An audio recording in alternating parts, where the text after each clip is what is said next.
Sí, muy buenas tardes. Damos inicio a esta nueva conversación de diálogos patrimoniales. Esta vez nos toca hablar de Arica y Parinacota, conservación patrimonial con sentido comunitario. Para eso tenemos a nuestra directora de Cultura, María Gracia Valdés, que conversa con Magdalena Pereira, presidenta de la Fundación Altiplano y que además trabaja en la Facultad de Artes Liberales de la Universidad de Valles. Bueno, muy buenas tardes, Magdalena. Un enorme gusto tenerte aquí. Muchas gracias por aceptar transmitir toda tu experiencia, tu notable experiencia, porque quien busca la información, ve la información de la Fundación Altiplano, el trabajo que hacen es realmente notable. Y quiero decir que a mí estas conversaciones, a mí que nosotros, el Centro Cultural Estación Mapocho, está en un edificio patrimonial de todos los chilenos, y está en la memoria colectiva, además, muy fuerte de los santiaguinos. Y a mí yo estoy a cargo de ese edificio naturalmente me atrae mucho el tema patrimonial, siempre fue así, porque es nuestra memoria, porque es nuestra identidad, porque es nuestro pasado, porque se proyecta el futuro, porque, en fin, muchas cosas. Estas conversaciones me han dado un enorme conocimiento de lo que se hace en regiones. Somos un país lamentablemente tan tremendamente centralista. Y una de las grandes sorpresas ha sido descubrir el trabajo que Magdalena, su marido y un grupo grande de colaboradores realiza. Eh, Así que Magdalena, es un honor tenerte aquí. Vamos a comenzar porque probablemente las personas que nos están viendo ahora tienen el mismo interés que yo y probablemente también una parte de desconocimiento de lo que ustedes han hecho. Por lo tanto, me gustaría que empezáramos desde Puerto Palo, desde un inicio, de dónde surge este interés, por qué se instalan ustedes, o sea, cómo llegan ustedes a Arica, en fin, cuáles son los primeros trabajos, cómo se crea esta fundación, una fundación además que tiene, naturalmente me doy cuenta que tiene, bueno, que trabaja mucho con fondos del Estado, eh, que se gana muchos proyectos concursables, y que tiene un equipo muy grande, eso me llamó mucho la atención. Pero claramente el corazón está en la comunidad y en las comunidades o en la comunidad. Y me imagino que fue además pensado y planificado así. Eh, Así que dejo con ustedes a Magdalena para que nos cuente y vamos a ir conversando entonces. Y vamos a dejar al final unos minutos para que puedan hacerle preguntas. Bien, muchas gracias María Gracia, es un honor estar aquí de invitada. El Centro Cultural Estación Mapocho siempre ha sido un referente, o sea, desde la juventud ahí, desde estudiante, que no es cierto, uno siempre recorría esos barrios, veía actividades, ferias, tanto que se ha hecho a partir de ese espacio patrimonial. Así que bueno, encantada de estar aquí con ustedes y bueno, empezar entonces a contarles de esos inicios, siendo claramente yo santiaguina de origen, estando estudiando en la Universidad Católica Historia, estaba en primer año, cuando de casualidad con mi actual marido, que en ese entonces estábamos pololeando, me invita a recorrer el norte, el Parque Nacional Lauca, que la había conocido por allá, los pueblos, mochileando, qué sé yo. Así que partimos un grupo, ¿no es cierto? Un grupo ahí en bus, esas 28 horas de amor, como le llaman, que es maravilloso, como uno ve cómo va cambiando este paisaje y estos ocres del desierto y estos rojos que se empiezan, ¿no es cierto?, a cambiar. Y es entonces que al llegar allí había una comunidad esperándonos. Y esa comunidad tan cariñosa que nos da unas cajas de comida que parecía que efectivamente estaban agradeciéndonos de estar ahí, nosotros no entendíamos por qué. Era porque efectivamente el párroco que había conocido a mi marido antes y que le hizo esta invitación a conocer un pueblo abandonado donde existía una gran celebración que es la de San Bartolomé el 24 de agosto, Nuestra misión, que no la sabíamos en ese entonces, era ir y llegar a ese pueblo y restaurar la iglesia, porque la comunidad tenía ese requerimiento, quería tener en buenas condiciones su iglesia. Bueno, ese paseo que para nosotros era en vacaciones de invierno, una caminata, fueron 8 horas por el Valle de Azapa, una caminata maravillosa hasta que empieza a oscurecer, empezamos a cruzar los ríos, todos mojados ya con frío, y llegamos a este pueblo abandonado, que bueno, ya de noche no se veía mucho, pero al día siguiente cuando amanece y empiezan a verse estos farellones de los cerros tipos mármoles, verdes, ocres, de distintos colores, y llegamos a esta iglesia. Lo primero que nos llamó la atención fue que aparecía allí una inscripción 1728, ¿no? En una portada de piedra labrada, con columnas salomónicas, con flores, frutos, pájaros. O sea, un patrimonio que nosotros en la zona central escasamente tenemos, ¿no? O sea, es poco lo que queda de tiempos coloniales. La iglesia de San Francisco se mantiene ahí, ¿no es cierto?, como un gran estandarte y un soporte ahí muy antiguo, pero por supuesto por los terremotos y otras circunstancias han sido reemplazadas, han sido reconstruidas. Entonces, este templo en particular nos conmovió estéticamente, arquitectónicamente, pero por sobre todo nos conmovió esa comunidad asociada a ese templo en un pueblo abandonado, ¿no? Porque solo vivía el que estaba a cargo de regar las chacras de cultivo que todavía mantenían, pero que para la festividad de San Bartolomé llegaban 300 descendientes y con esa capacidad de producción, de poder mantener durante una semana toda esta gente habitando, alimentándose, realizando las procesiones, llevar al sacerdote a hacer la misa. En fin, nos vimos entonces poco antes de esa fiesta trabajando, los hombres tuvieron que hacer adobe, había un maestro a cargo y las mujeres limpiar por dentro la cal. Y limpiando la cal fue cuando de repente veo colores, veo cabezas de ángeles y efectivamente era pintura mural.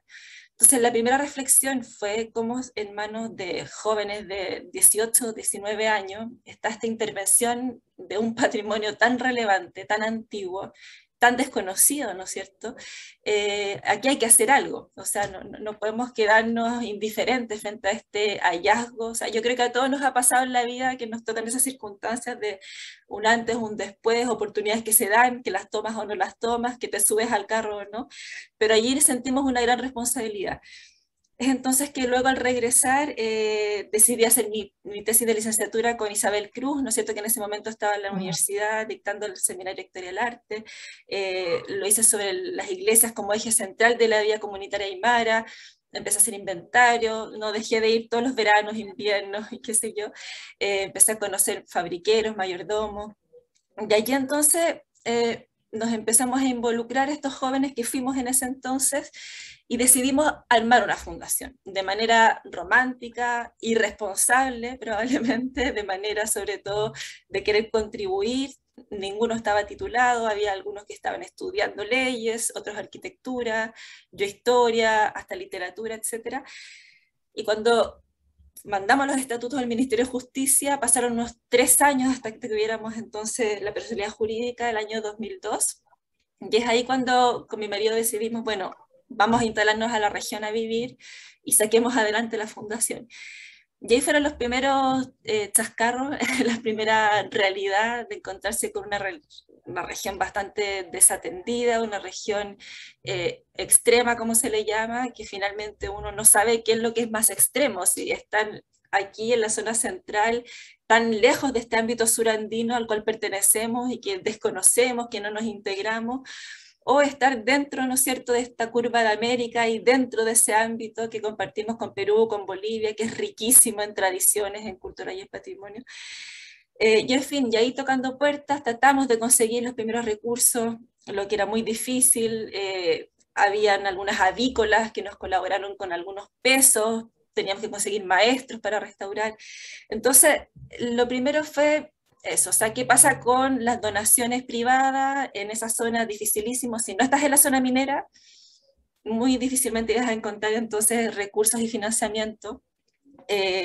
Luego también considerar de que había poca información, lagunas históricas enormes, encontrarte con lo que fue ese resultado de esa chilenización, ¿no? De una chilenización brutal, encontrarte con población que tuvo que dejar de hablar su lengua, o sea, generaciones que callaron y cómo a nivel doméstico mantuvieron la lengua, pero no podían hablarla fuera de sus casas, ni a sus hijos tampoco transmitirles esa lengua, de no transmitirles todas estas tradiciones como peruanas, entre comillas, algo que poco se ha hablado, ¿no? O sea, hay investigadores, ha investigado, se ha publicado sobre la chilenización, pero fue muy dramático lo que pasó después de la Guerra del Pacífico. Yo creo que son daños y situaciones que todavía están allí, que difícilmente se van a subsanar, ¿no?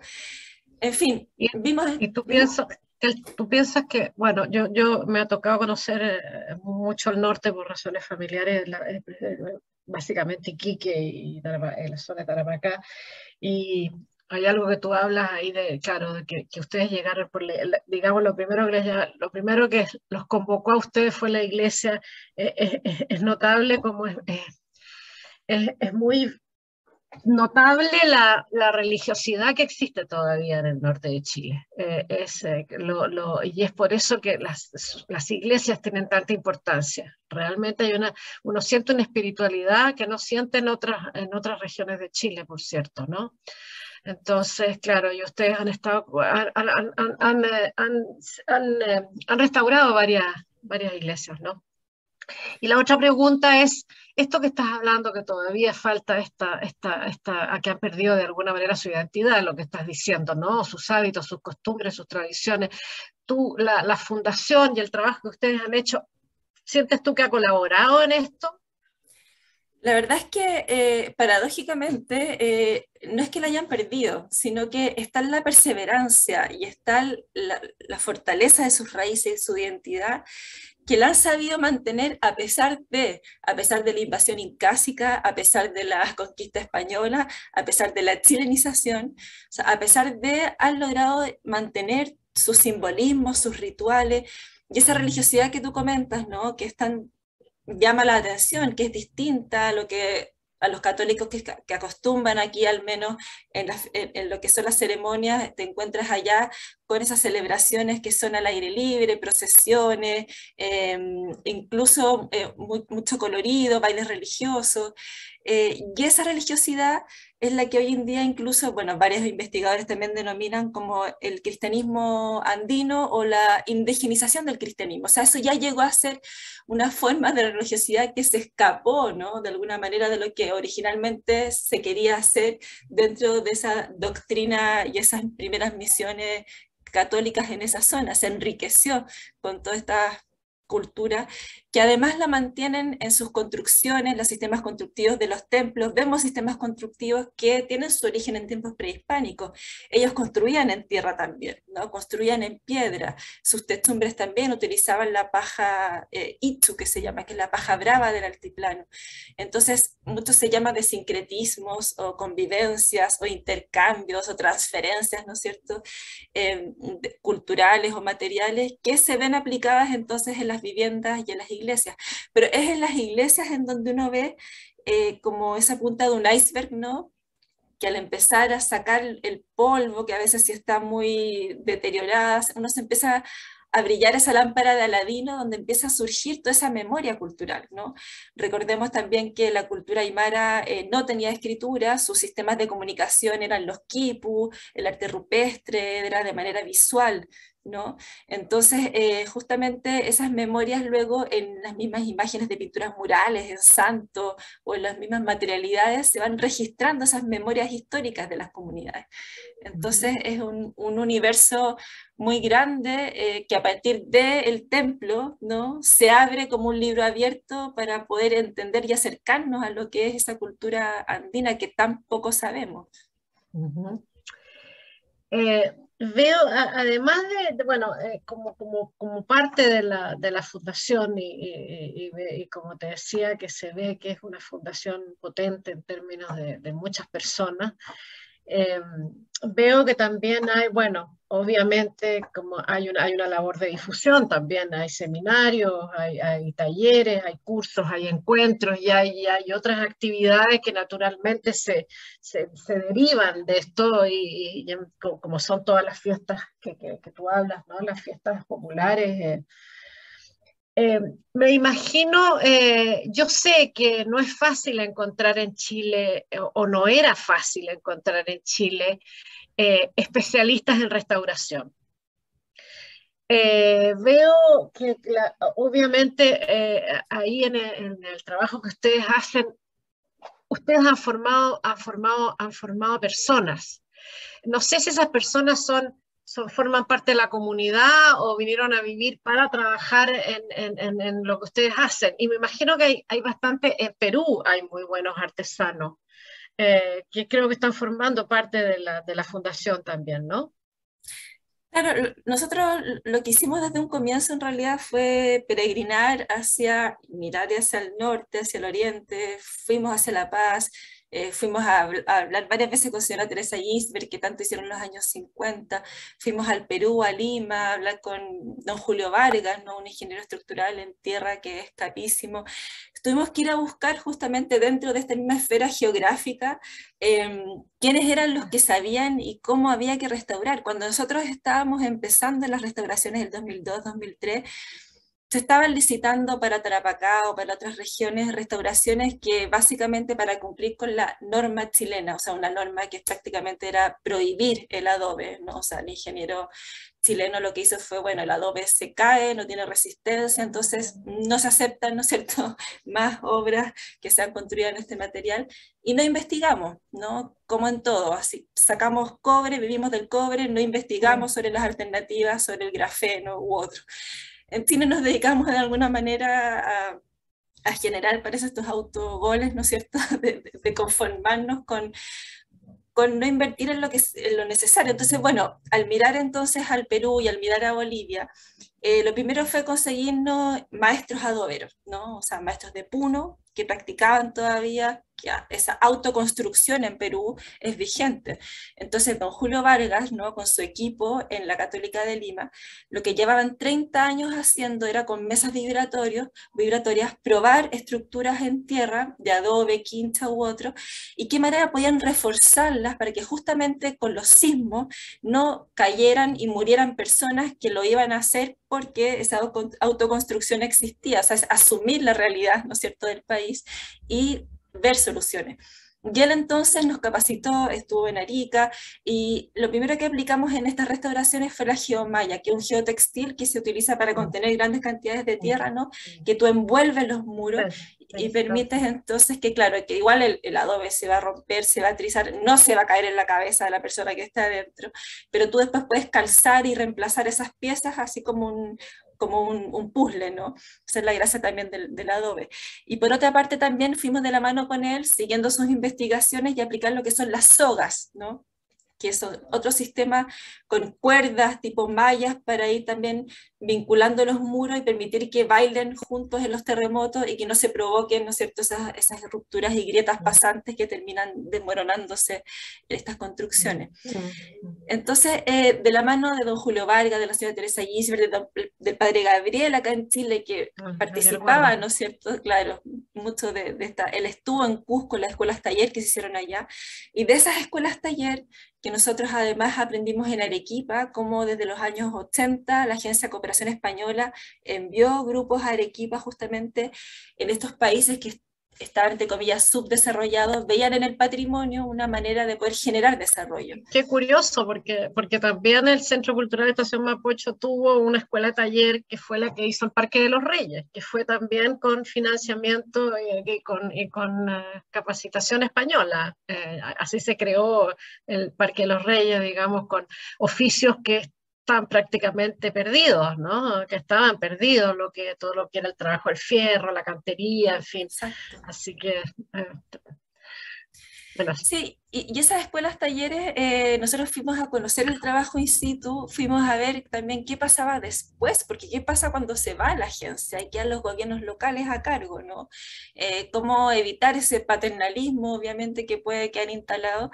Y ahí sacamos muy buenas lecciones de tratar de hacer una versión 2.0, 3.0, en tanto, claro, implementar la escuela taller en cada proyecto, contratar a las personas del lugar, capacitarlas, incluso muchos que ya no vivían en el pueblo, que volvieron a vivir al menos por la etapa del proyecto, ¿no es cierto?, al pueblo. Muy interesante. Y con esa capacidad instalada, ellos ya incluso impulsarlos a que crearan sus propias mini constructoras, ¿no? Que ellos ofrecieran servicios para otros pueblos, incluso nos pasaban a maestros que los contrataban en otros lugares. Y ese es el éxito también del modelo, porque claro, tú no vas a querer que solo a la fundación la estén contratando en todas partes, porque Claro, vas sin duda. a monopolizar, ¿no es cierto?, la restauración.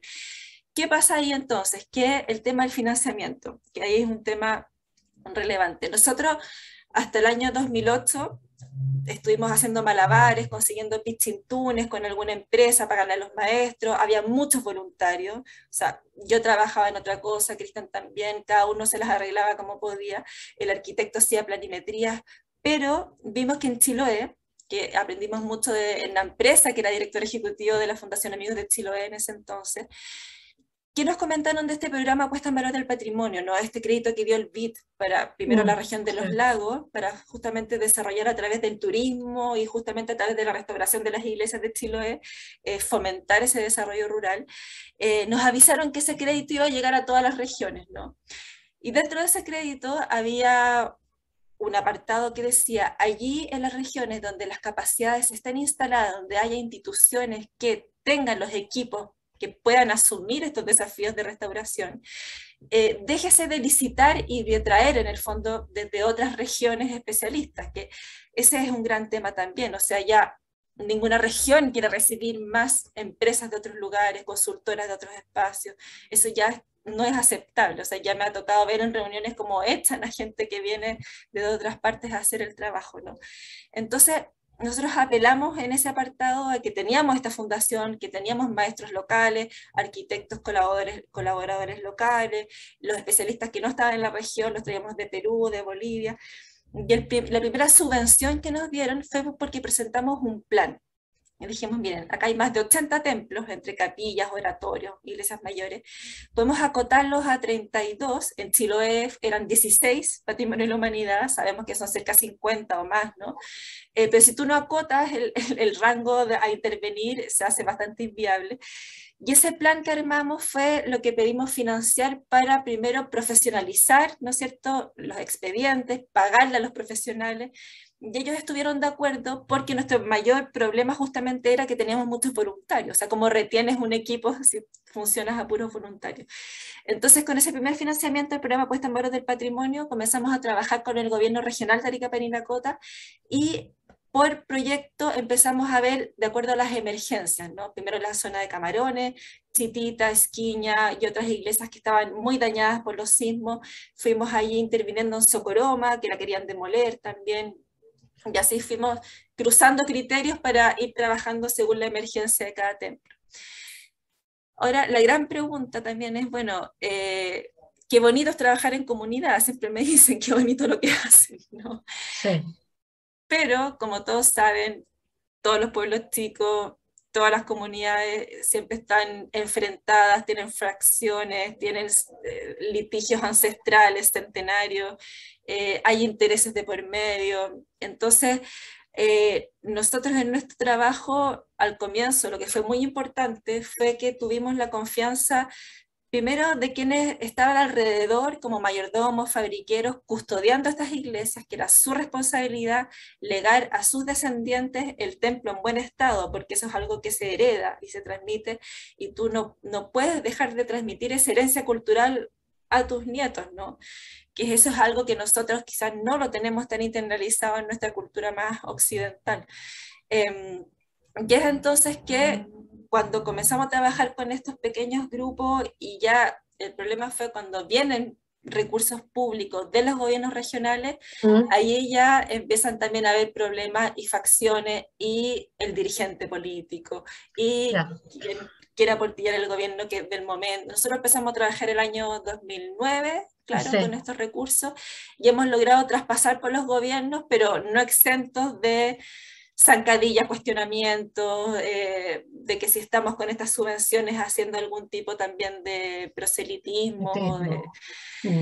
Así que ese chaqueteo va a existir siempre, ¿no? Y las comunidades, por otra parte, lo que tienen sí es que saben ponerse de acuerdo con respecto a eso que les importa tanto, que son las iglesias o el patrimonio arqueológico, ¿no? O sea, Allí, a pesar de todos estos problemas ancestrales, sí se pueden poner de acuerdo.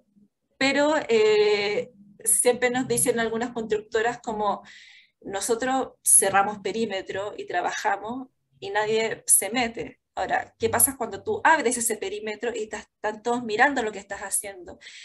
Que es muy bueno porque todos están viendo el proceso, lo que es una restauración, lo que demora, retirar reboques, ver los daños, calzar, es lento, ¿no? Es caro también porque son harto personal que trabaja, profesionales, los maestros mayores, monitores, especialistas, restauradores. Entonces, el trabajar a puertas abiertas es muy beneficioso. Sí. Que es el temor que tienen muchas constructoras siempre, que no quieren que vean justamente, que no se les metan en el trabajo que están haciendo. Claro, lógico, lógico. Tiene que haber transparencia, tiene que haber mucha transparencia. Totalmente. ¿Cuántos proyectos, digamos, han realizado ya, o puede decir la fundación que tiene su haber? Sí, de restauraciones de iglesias son al menos 16 iglesias. Hemos ido a otras regiones, también nos tocó trabajar en San Pedro de Atacama. Fue una experiencia muy bonita. En el Wii, que también nos tocó restaurar. Sí, no se trata. Y en San Pedro de Atacama fue interesante porque había un diseño ya hecho y hubo 3 licitaciones que se cayeron. ¿Por qué? Porque las constructoras que tenían que tomar esos diseños para ejecutar no les daba cuenta la utilidad, no les daba los números, ¿no? San Pedro es caro, obviamente, los arriendos son carísimos, está todo totalmente sobreavaluado, pero claro, cuando tú eres una fundación y en el fondo no tienes utilidad, sino que lo que nosotros como hacemos como brazo armado del gobierno regional es rendir peso a peso todo lo que se gasta, nos pareció un desafío muy interesante. Primero tuvimos que corregir ese diseño que venía con propuestas que eran a la antigua, ¿no? Que eran como ciertas materialidades como el concreto, que ya obviamente, o sea, que no puedes utilizar en restauración, o cambiar ciertos aspectos de las techumbres. De allí, cuando trabajamos con las mismas integrantes de la comunidad, hubo también una especie de polémica, porque al hacer la estratigrafía del color, vimos que la pintura café era el color original que tuvo la iglesia. Entonces se hizo una votación a nivel comunal en San Pedro, si querían volver a encalarla, como la fotografía que todos conocemos, o pintarla café, como fue en su momento original. Y ganó el café. Y allí, bueno, gran polémica, nos acusaron de haber manipulado la votación, nos acusaron de no sé qué cosa, de que cómo era posible, que Senatur tenía todas las fotos blancas, que los turistas no iban a llegar, y quedó café. Dijimos, bueno, a lo más la van a pintar después, o sea, no es tan terrible, y de hecho hace algunos pocos años la pintaron y volvió a ser blanca. La democracia tiene la participación en la democracia tiene sus inconvenientes también, ¿no? Pero eso es lo bonito porque los maestros vieron justamente todo lo que significa encontrar las evidencias originales, ¿no? Y más allá de los documentos, cómo te habla el monumento. ¿Y usted no han tenido financiamiento de mineras para la restauración? No, nosotros en ese caso somos bien extremos en nuestras posturas con respecto a... No quieren tener. No necesitan, claro, no han, claro. Sí, pero la verdad es que, mira, te cuento que ahora estamos trabajando en Alto Loa, porque este sistema de subejecución del gobierno regional de Arica y Parinacota, que fue el mismo sistema con el cual trabajamos en San Pedro de Atacama, nos llamó el gobierno regional de Antofagasta para ahora trabajar justamente en el Alto Loa, que es como donde no están puestos todos los ojos, que es Chiu, La Sana, Caspana, pueblos maravillosos, pero que están lejos de la esfera de San Pedro, ¿no? O sea, no lejos porque es bastante cerca, pero... y claro, la gracia de la subejecución es que tú disminuyes los tiempos de trabajo, porque en el fondo si licitas un diseño te puedes demorar, no sé, 2 años que la consultora lo haga, después vuelve a licitar la restauración, pueden pasar otros 3, 4 años, entonces la subejecución te permite ejecutar en menos tiempo, ¿no? Porque tienes un organismo más eficiente que está ahí haciendo los diseños y el proyecto. Y en este caso, ahora conociendo justamente, hablando de territorio minero, ha sido bien, ¿cómo decírtelo? Ha sido como difícil por una parte, nosotros llegamos a Arica en un lugar periférico, en donde no había llegado la minería, bueno, a gran escala, porque Salar de Surire está la explotación del boro, que es un parque nacional, que tiene, bueno, otros temas. Todo el Parque Nacional Lauca, como está protegido por propiedad privada, no se puede desafectar fácilmente y hacer prospecciones y entrar en la minería allí no la tienen fácil, ¿no? Está bastante protegido en esa parte.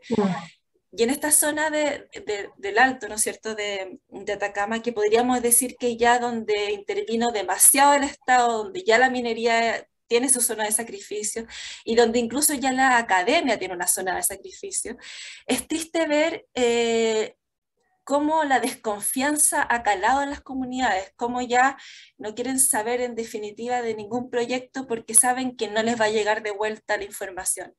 Saben que finalmente esto queda escrito en algún paper o en algún libro, con suerte les llega el libro de vuelta, o saben que esos diseños después difícilmente se ejecutan.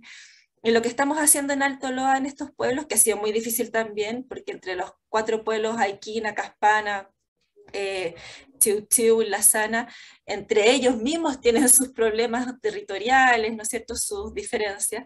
Estamos haciendo escuela restaurando viviendas, ¿no?, algunos prototipos de viviendas, volviendo a recuperar las técnicas de ese lugar, con esas tierras, con esos tipos de techumbre. Y las conversaciones que hemos tenido con ellos han sido justamente ese desamparo, ¿no?, frente a un territorio que es tan rico, de ese oasis tan frágil del Loa que recorre todo, ¿no es cierto?, este recorrido desde las altas cumbres hasta el mar, y que va generando estos pequeños pueblitos con una cantidad de vestigios arqueológicos impresionantes, como Turi, como en La Sana también. Pero no ves ni un archivo en las comunidades, o sea, uno dice como no se puede seguir definitivamente trabajando así. Las mineras obviamente no pueden seguir trabajando así, la academia tampoco puede seguir trabajando así, o sea, ya el Dime una momento opinión, cambió. lo que están haciendo las mineras, lo que están haciendo las mineras en materia de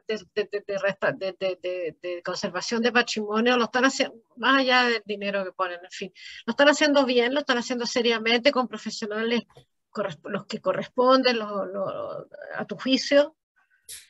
La verdad es que me imagino que yo desconozco qué No, restauraciones han hecho con ya. financiamiento de No, minera. lo que pasa es que, por ejemplo, en Tarapacá, bueno, están todas las iglesias, ¿no es cierto? La misma de Tarapacá, la de Pica, la de, en fin, todas han sido restauradas por la minera Coyahuasi, ¿no? Entonces, Claro, pero ahí eran las prácticas del concreto, donde se ah, ponían revoques de ya, barro, eran los ya, ya, tiempos ya, de... ya, ya, ya. Ahora, después del 2010, gracias a, o sea, no, fue horrible el terremoto en la zona central, pero lo que provocó fue que se incluya en una normativa estas geomallas y estas formas de contener Sí, estas estructuras en sí, tierra sí, para que sí. justamente se pueda restaurar y se puedan hacer Restaurar, construcciones. creo que era originalidad. Sí. Hay un proyecto que me llamó la atención, que en el cual está ocupada la fundación, que se llama Viñateros de Cotpa. Sí. Me llamó mucho la atención. Cuéntanos un poco de eso. Sí, eso es Es muy un proyecto bonito. pequeñito, ¿no?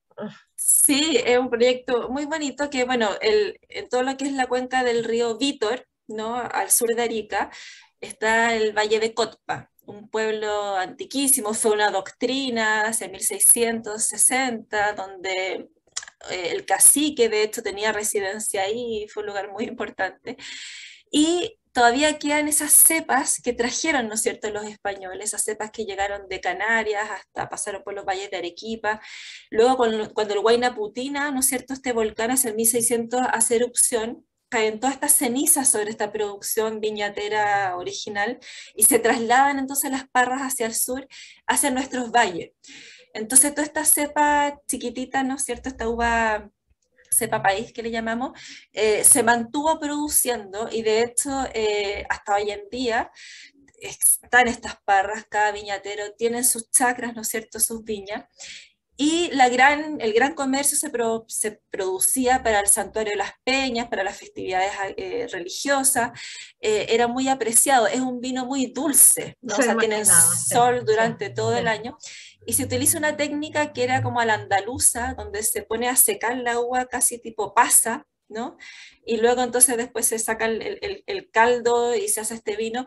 Que, ¿cuál es el problema aquí y cuál fue la restauración que se hizo acá? Que es muy bonito, pero nosotros tenemos una fórmula, ¿no? Que allí donde hay un tesoro que está en riesgo, aplicas la conservación y finalmente recuperas ese tesoro que está por desaparecer. Entonces, ¿cuál es la conservación en este sentido de la producción de vino? Es que los viñateros tienen sus bodegas, sus lagares, tienen su sistema tradicional desde tiempos centenarios, pero estaban interviniendo mucho con aguardiente, le estaban metiendo allí al caldo, ¿no es cierto?, o para apurar el vino, provocando con ciertas técnicas no tradicionales, entonces un vino que no estaba siendo de muy buena calidad finalmente. Entonces con la Escuela del Vino de Cotpa agrupamos a los viñateros. Nuevamente no fue fácil, obviamente había distintas facciones, ¿no es cierto? Son todos familias además, entonces siempre hay más rencores a veces en la misma familia. Sí. Agrupamos a los viñateros, hicimos escuela, trajimos a Stefano Gandolini, que es un gran enólogo, que trabaja acá en la zona central, en la viña von Siebenthal, ha sacado premios, qué sé yo. Entonces lo llevamos a él justamente para que analizara, aprendiera de los viñateros cuál era la forma de hacer el vino. Y él reconoce y dice que aprendió cualquier cantidad y lo que hizo fue primero recomendarles ciertos aspectos de las podas, de los tiempos, mismos de los ciclos agrícolas, ¿no es cierto?, de las parras, como poder tener una mejor producción, ¿no es cierto?, mayor cantidad de uva. Y también ir recuperando por los relatos orales, fuimos a buscar archivos históricos también de cómo era el hacer de este vino. Y así entonces se entusiasmaron mucho y empezaron a hacer estas pruebas, sus distintos vinos, y han ido avanzando y han ido mejorando muchísimo la producción, tratando de sacar mayor cantidad también de producción, porque ven esta salida como un vino premium, ¿no es cierto?, que incluso una gran viña podría comprar este tipo de Pero producción. pues, es una pequeña, pero son pequeñas producciones, ¿no? Son pequeñas producciones y este vino, como te digo, como más dulce, pero Vino que misa. tiene, claro, como el vino de misa, pero podríamos decirle como el vino más antiguo de Chile, ¿no? La Sí, clásica claro, frase. claro, sin y, duda, sin y en duda. altura, porque además Cotpa tiene Claro. cerca de 2000 metros de altura, entonces es bastante especial. En Pica o en la zona de Tarapacá también se han hecho algunos intentos de recuperación o de plantar viña y recuperar esta cepa, pero los viñateros de Cotpa tienen sus vasijas y tienen incluso un sitio arqueológico viñatero en Cachicoca, que es un sector que se olvidó, que se despobló, que tú llegas a pie como a 4 horas y encuentras enterradas las vasijas completas y todo lo que era la antigua bodega. Ay, qué Y cosa está más el bonita. recuerdo de lo que era también el cómo transportaban, ¿no es cierto?, en mulares, toda esta producción iban a vender entonces las fiestas. No, la historia es riquísima, o sea, hay por todas partes. En realidad tu trabajo, el trabajo es maravilloso, a pesar de los problemas que nos faltan los problemas, pero realmente vuelvo a felicitarte a ti y al equipo y en fin, el trabajo que han hecho. Eh, Finalmente, antes de dejar que preguntas, si alguien quiere hacerte alguna pregunta, tú fuiste miembro del Consejo Nacional de la Cultura y las Artes, del directorio. Sí. Eh, bueno, ¿qué opinas tú desde el punto de vista de la fundación, desde el punto de vista del trabajo que tú haces?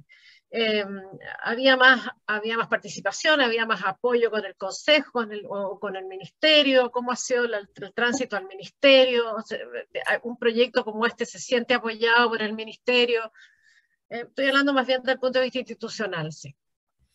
Sí, no, mira, a mí, o sea, bueno, desde antes de integrar el directorio nacional, siempre a nivel regional tuvimos muy buena relación con los directores regionales, con los encargados de las distintas áreas.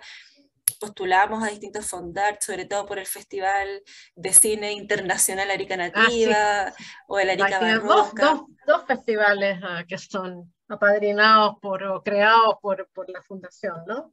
Claro, y claro, o sea, ganamos fondos y la verdad es que allí, bueno, lo que he visto, el beneficio por una parte de trabajar en zonas extremas, entre comillas, o periféricas, es que no es tan difícil llamar la atención. O sea, si Claro, tú me haces un buen imagino, claro. proyecto, el consejo o el ministerio ahora obviamente tiene que tener también obviamente financiamiento en todas las regiones, y lo que siempre nos Y no hay llamaba la muchos atención, proyectos tampoco. no hay Claro, muchos no, proyectos claro. y tú cuando, O muchos proyectos muy buenos, digamos, de categoría y de... claro, porque falta, cuando uno viene de afuera, bueno, lo que después también podemos hablar, lo difícil que es cuando tú llegas a una región, ese regionalismo extremo que siempre que existe, también se produce, claro. y que les da rabia que uno venga de otro lado y lo que ellos iban a hacer porque lo hiciste tú, y finalmente siempre empieza a haber una serie también de rumores de cualquier cosa, pero lo importante es cuando tú haces un buen proyecto, cuando generas, ¿no es cierto?, difusión, integras sobre todo a Perú y a Bolivia, algo estratégico, ¿no? O sea, que para Chile es muy importante a nivel cultural, sabemos que a nivel diplomático siempre va a ser difícil, Sí. pero en cultura se puede y se hacen muchas cosas. Es difícil del punto de vista de diplomacia y político, pero es fundamental. Es fundamental, es que si no, no se entiende el territorio, si no, no te quedas como con esa fragmentación, ¿no es cierto?, que cuesta entonces que Erika se integre en alguna parte, porque no tiene tanto Claro. que ver con la zona central. Eh, y lo que nos pasaba siempre desde, bueno, como te comentaba, desde antes del directorio nacional, de que primero yo creo que había gran interés siempre desde la zona central, digo, en ver que se estén haciendo cosas en Arica.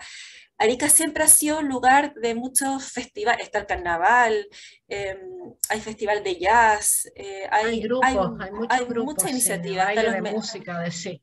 los metaleros, y a mí me llama la atención que cuando uno invita artistas conocidos, Ángel Parra, qué sé yo, van encantados a Arica, les gusta ir, se sienten acogidos, porque además son festivales más chiquititos, te permiten conocer más gente, trasladarte de un lado a otro, es más íntimo, ¿no? Em, y bueno, hemos tenido muy buena relación, y desde el Directorio Nacional, cuando me tocaba ir a las sesiones, ¿no es cierto?, en Valparaíso, lo que me llamó muy gratamente la atención es el compromiso que existía de parte de los profesionales, de los encargados de área, de toda la experiencia que tenían, o sea, el conocimiento, pero muy a caballo de los presupuestos, cómo se la jugaban también por fomentar estas distintas áreas. eh, es algo muy notable, muy admirable. Nosotros en el directorio yo creo que siempre lo comentábamos, o sea, como qué rico escuchar acá cuando exponía, ¿no es cierto?, los proyectos, los concursos que iban a haber, o cómo iban a fomentar la literatura, el arte, la música.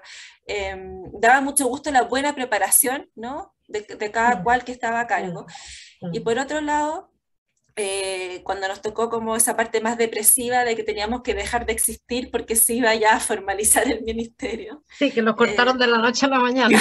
Claro, porque habíamos generado, ¿no es cierto?, además en el grupo nosotros muy buenas relaciones, había sido muy interesante conocernos más a fondo y tal.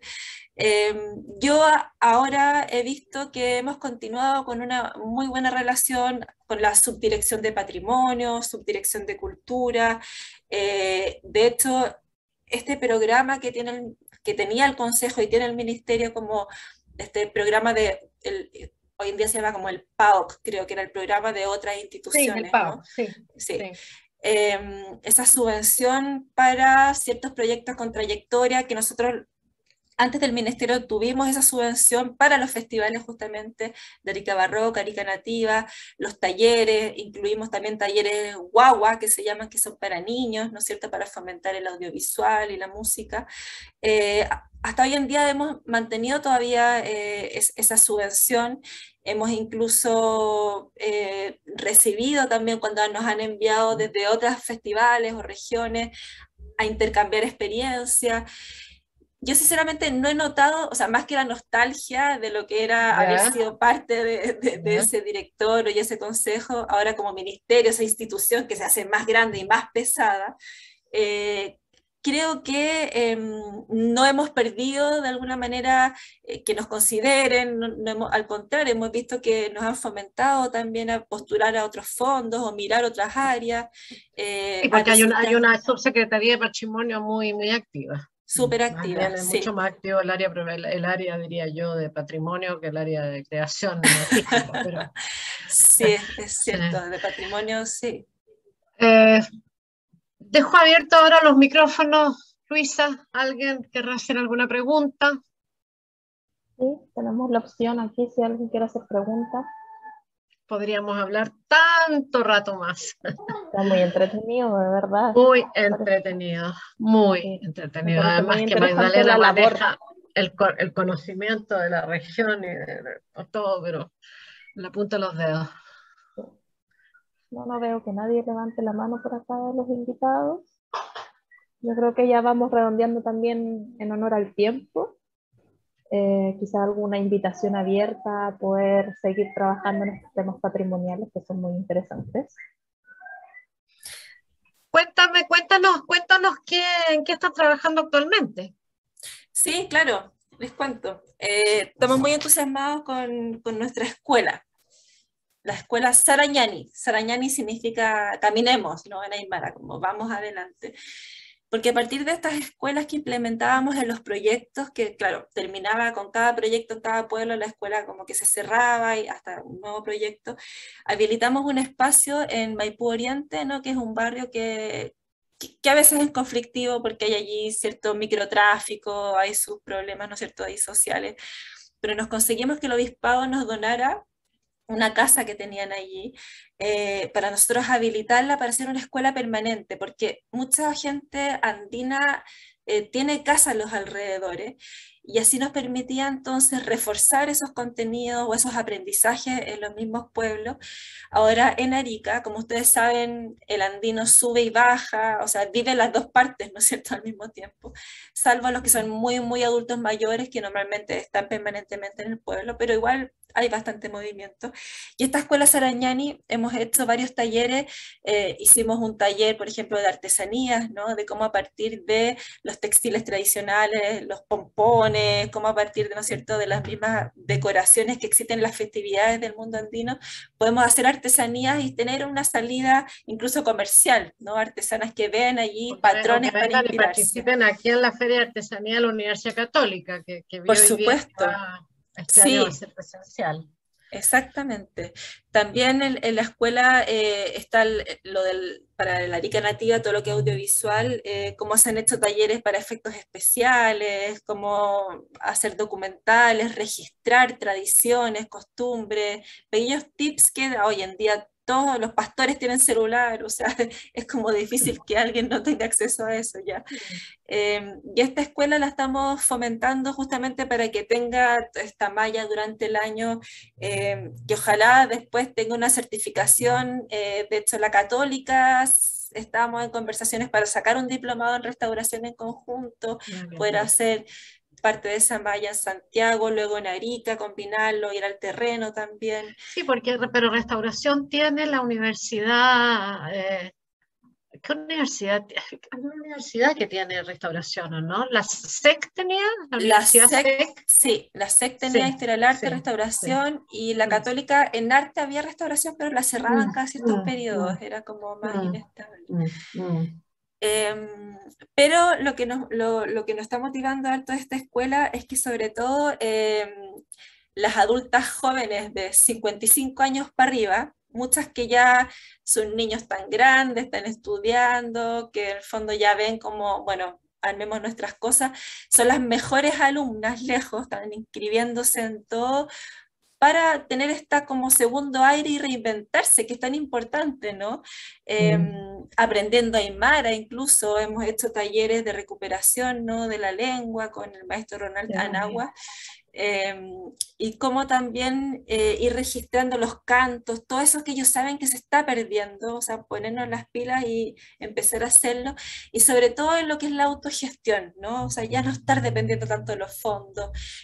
Hoy en día las comunidades son las protagonistas, o sea, muchas veces escucho como, no, ustedes que son expertos en comunidades, digo, pero, o sea, no existe lo experto en comunidades. Primero, si alguien se declara experto, especialista en comunidades, es alguien muy chanta, porque es imposible, ¿no es cierto?, saber primero cómo poder trabajar con la diversidad de comunidades que hay, con los distintos intereses y necesidades que tienen. Ellas tienen sus profesionales, ¿Son ¿no? peleadores entre ellos? Sí, ¿Como por las supuesto. comunidades mapuche? Mira, yo conozco a la comunidad de Mapuche que se ha organizado en Arica justamente, o sea, no he trabajado en la zona sur, en Temuco, pero ellos han participado con nosotros en los festivales, son pero súper buenos para contribuir, aportar, han cantado, hay poetas, ¿no es cierto?, que se han presentado, hemos trabajado muy bien con ellos. Yo creo que también, bueno, hay estereotipos, pero la cultura aymara siempre ha sabido negociar, eso mismo que te decía que han perseverado y han conservado a pesar de los incas, de los españoles y de los chilenos, ellos negocian y siguen, ¿no es cierto?, con sus propias creencias y tradiciones.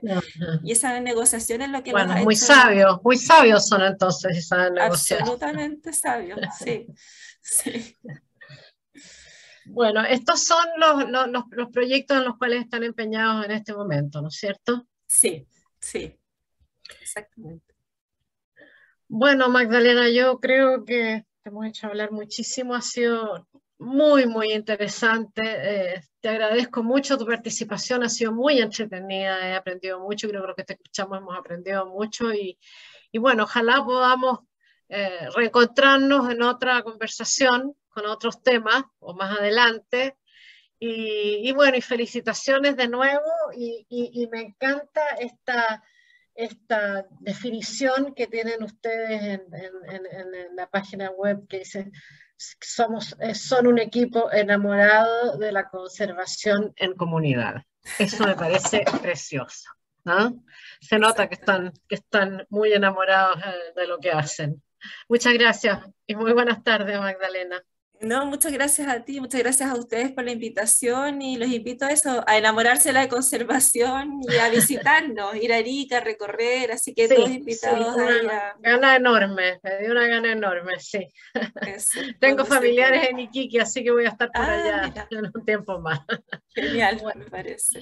Bueno, Magdalena, buenas noches. Que estén muy bien. Un abrazo. Gracias. Muchas gracias. Muchas gracias. Gracias a ustedes. Chao, chao. Adiós. Chao.